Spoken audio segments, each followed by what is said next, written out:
And behind the scenes, investigators and prosecutors are making sure they have everything in order to make sure there are no legal issues moving forward. Our Christian Flores speaks with a former federal prosecutor, learning what they need to do to make sure there are no holes in this case and what possible challenges could arise. Emotions and this memorial have been overflowing for the two National Guard troops who were shot in an ambush. And as detectives collected the evidence out here, prosecutors began preparing for the suspect's day in court. That means ensuring the monster responsible for this atrocity is prosecuted to the fullest extent of the law. The shooting targeting National Guard troops Sarah Beckstrom and Andrew Wolfe, capturing the attention of the White House.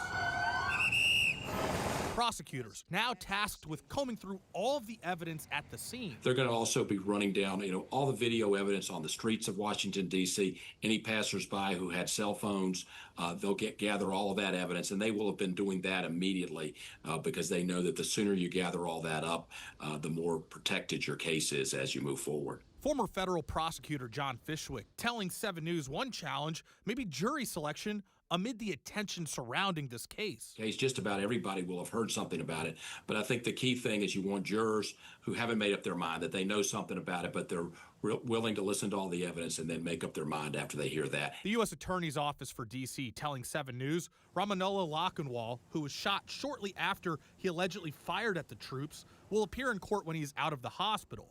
Fishwick says prosecutors already have a lot to work with. He drove across the country, and so DOJ is going to get all his text messages, all of his kind of planning for this. They will have seized everything that was on this defendant when he was arrested, including the firearm, any phones, any sort of devices. They've already executed search warrants, so they'll have a good chain of custody on all of that. Christian Flores, 7 News.